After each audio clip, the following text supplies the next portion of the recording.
asalaamaaleykum mbokk yi ginnaaw bu ñu sante yàlla ju si ñu ngi nuyu ñëpp di ñaanal ñëpp di nuyu di kër gi muy El Hadj Bougane di ko nuyu Sénégal yëpp ñu ngi nuyu aussi personnel ñoo boot si ginnaaw tey dañu ñëw di waxtaane yéen si mbir mu am solo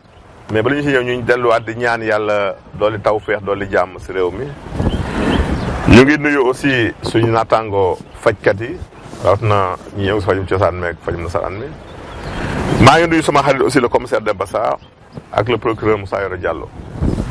maa ngi nuyu Cheikh Mbacke Ndiaye si Pikine ak soxna Rama Sylla di nuyu Soxna Gagne Siri borom fem si kër maa ngi nuyu aussi ñëpp ñi nga xam ne ñu ngi rafetlu émission Sen Wér-gu-Yaram di ko béggee tey dafa am mbir mu yitteel jigéen ñi di ko jàmbat souvent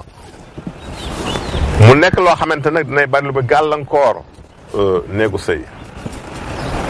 di gàllankoor mbiru njaboot muy wàllu ovulation ovulation nag bu ngeen ko déggee maanaam bu doon ginaar la tey dañ naan nen mooy ndax dañuy vérifier ndax jigéen ji dina nen wala du nen waaw ndax jigéen day nen seulement bokkul ak nen ndax ginaar moom buy nen si biti lay nen mais jigéen nen si biiram lay nen loolu ñuy wax ovule bu ngeen xoolee cycle jigéen ñaar fan la ak juróom-ñett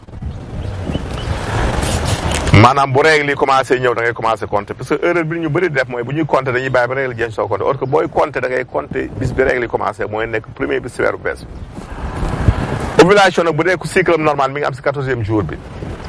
maanaam fukki fan yeeg ñeent ginnaaw début règle yi say nen bi génn muy ovulation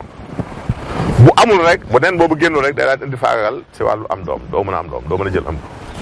ndax pour doom am fokk ku góor ki génn li ñuy wax walax njaan mu spermatozoïde mu daje ovule ku jigéen ke muy nen bi ñu daje su ko defee benn mën a dugg doom mën see judd soso kon ovulation bi dafa am pour doom mën a am règle nag toujours booy calculer si moom day ñëw 14 jours après ovulation kon booy calculer cycle nit bu dee nit ki day gis règle am toujours si ñaar fan ak juróom-ñett xamal si ñaar fan ak juróom benn par exemple juróom benn kon moom mi ngi ovulé si fukki fan ak ñaar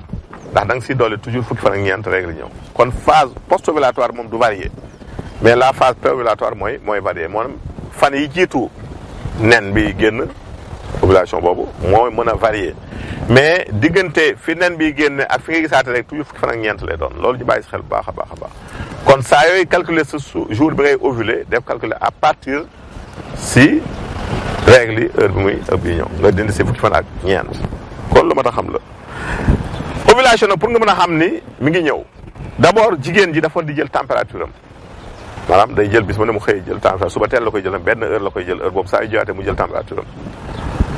parce que avant ngay ovuler sa température yaram dafay gën a néew fanweeri degré ak juróom-ñaar muy day néew 37 degré dina jigee diggante maanaam fanweer ak juróom benn maanaam 31 virgule ak benn tombe muy 1 ba 36 virgule 7 day vari diggante boobu soo ñëwee nag ba war a ovuler su ovulation bi ñëwee température day yéeg day dépassé tuuti 37 degré kon suy jigee 37 degré yaa ngi xam ne ovulation soreetul kon suy yéegee rek ne mbir am na muy ovulation bi moment boobu si am na ñuy sentir léeg-léeg méttitu naq sa tàngooru yaram dana yokku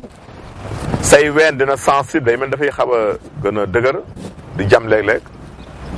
am glaire booy génn sa kanam benn ndox booy xam dafay génn sa kanam loolu bu ko gis jigéen ji gisee rek ànd ak température yaram bi yokku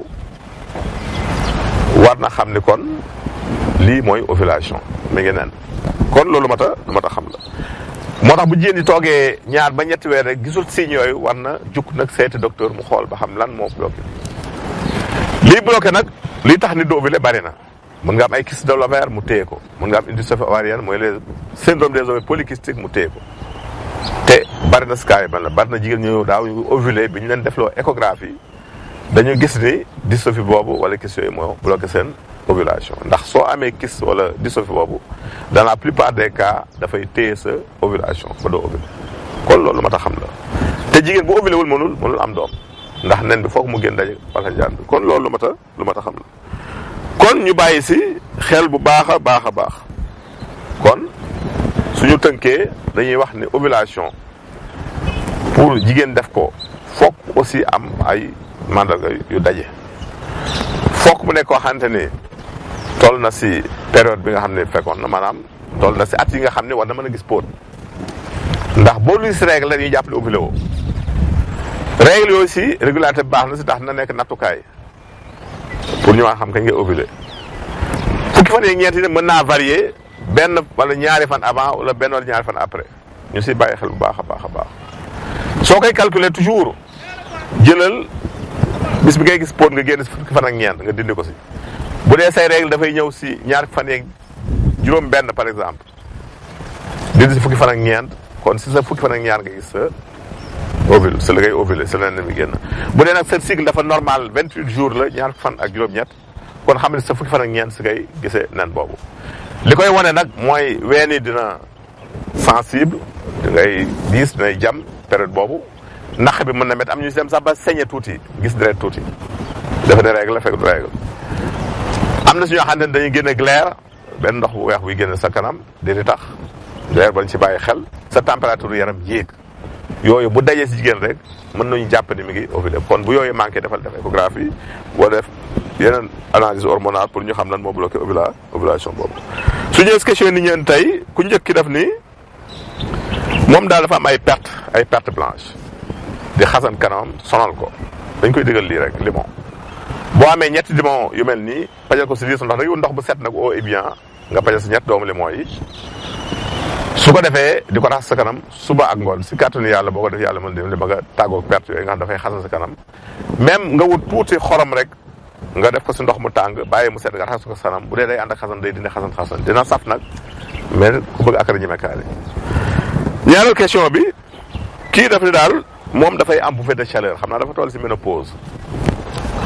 bouffée yi daal daf ko sonal léeg-léeg mu mel ni daal dañ ko dóol si four te tàngoor bi digg fii lay commencé jëm kaw mu siy laaj tegtal dañ ko tegtal jaar yu gàtt te gaaw rek muy xasum kàdd ak xasum mbéb ak kàdd boo samee bu ne ñetti xas xëy ko ba mu sew nga baxal ko si ñaari litre ndox di ko naan par genn wàll kaas boo ndekkee boo wàññee si kàttanu yàlla na jëbli ko tàggoog bu fee wala dina ko wàññi bu baax a baax a baax te bu ngeen toll si période boobu aussi ngeen di sol lu diis ndax boo dee sol lu oyof te ni si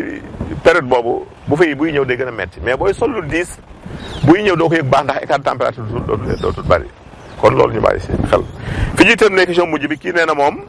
dafa génn gis ay yamb nag dafa am ñaar ñu ngi koy firee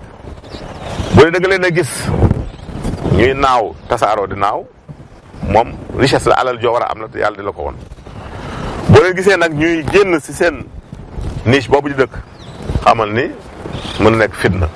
kon ñu leen tàggu fii di jox rendez-vous seen émission gërëm jërëjëf